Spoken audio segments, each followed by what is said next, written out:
సన్న బియ్యం వచ్చినాయి. వచ్చే నెల నుంచి రేషన్ షాపుల్లో పంపిణీకి ఏర్పాట్లు, స్టాక్ పాయింట్లకు చేరుతున్న రైస్. కొత్త కార్డులతో కలిపి ఏడాదికి 22 లక్షల టన్నులు అవసరమని అంచనా. మరి వచ్చే నెల నుంచి వెళ్ళి సన్న బియ్యం ఇస్తుందట ప్రభుత్వం. ఇప్పటికేమో 3-4 నెలల నుంచి కూడా చెప్తున్నారు. ఈ నెల ఆ నెల పోస్ట్ పోన్ అవుతా వచ్చింది. మళ్ళీ ఇప్పుడు కూడా ఉగాది తర్వాత ఇక ఉగాది కానుకగా సన్న బియ్యం ఇవ్వబోతా ఉన్నామని చెప్పి ఇప్పటికే పౌర సరఫరాల శాఖ మంత్రి ఉత్తమ్ కుమార్ రెడ్డి గారు ఆల్రెడీ గతంలో కూడా ఒక 4-5 సార్లు చెప్పాడు. సో సార్ వీటితో పాటు కొత్త రేషన్ కార్డులు కూడా ఇవ్వండి, ఉగాదికి కొత్త రేషన్ కార్డులు కూడా ఇస్తే సో వాళ్ళకి కూడా కొత్తగా ఎంతో మంది రేషన్ కార్డుల కోసం వెయిట్ చేస్తా ఉన్నారు. మీరు 3 దశలు ఇస్తారా 4 దశలు ఇస్తారా, కానీ ఓ దశకి ఓ 25% మంది, ఎంతమందికి ఇవ్వాలో అంతమందిలో ఒక 25% మందికి ఓ దశకి ఇచ్చేసేయండి. వాళ్ళకు కూడా సన్న బియ్యం ఇవ్వండి. మళ్ళీ దీంట్లో కూడా ఎటువంటి అవకతవకలు లేకుండా ప్రభుత్వం ఒకటి చెప్తుంది, ఇక్కడ ఒకటి జరుగుతుంది.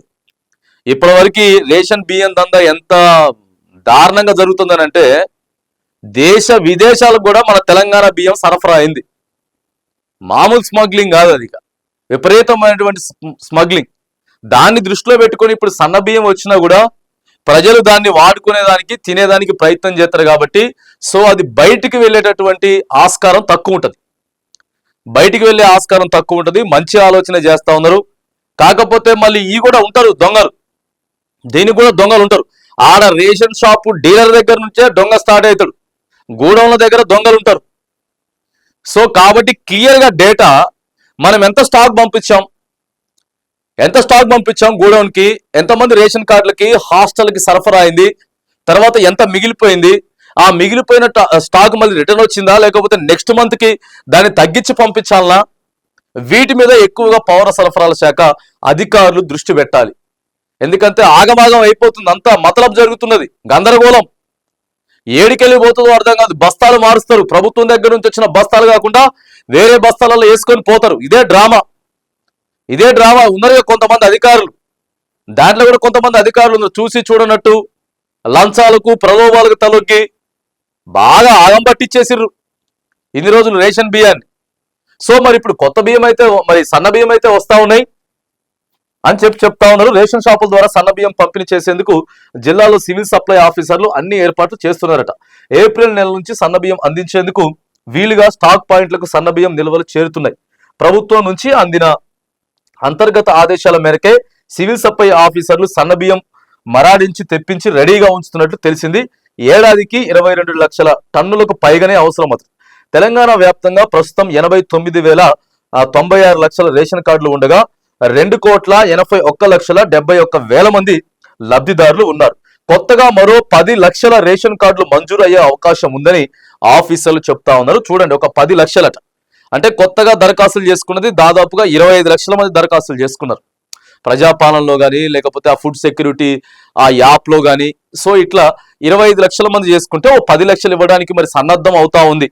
సో ఏప్రిల్ నుంచే మరి కొత్త రేషన్ కార్డులు ఇచ్చి ఆ తర్వాత మరి సన్న బియ్యం ఇచ్చేటటువంటి ఆలోచనలో ప్రభుత్వం ఉంటే మంచిదే. ఈ లెక్క అదనంగా 30 లక్షల మందికి లబ్ధిదారులు పెరుగుతారు. వీరికి ఏడాదికి దాదాపు 22 నుంచి 24 లక్షల టన్నుల బియ్యం అవసరం అవుతామని అంచనా.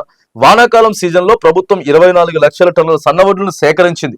సివిల్ సప్లై శాఖ ఆధ్వర్యంలో వడ్ల మిల్లింగ్ వేగంగా సాగుతోంది. వానాకాలంలో సేకరించిన వడ్ల ద్వారా గరిష్టంగా 15 నుంచి 16 లక్షల టన్నుల సన్నబియ్యం అందుబాటులోకి వచ్చే అవకాశం ఉంది. ఈ ఏడాది చివరికల్లా సన్నబియ్యం తక్కువ పడితే మరో 6 నుంచి 8 లక్షల టన్నుల బియ్యాన్ని యాసంగిలో సేకరించే వడ్ల ద్వారా సమకూర్చుకుంటామని సివిల్ సప్లై ఆఫీసర్లు కూడా చెప్తున్నారట. ఇక 60% దొడ్డు బియ్యం పక్కదారి పడుతున్నది. రైట్, ఇప్పుడు ఇప్పటిదాకా మనం చెప్పింది ఇదే.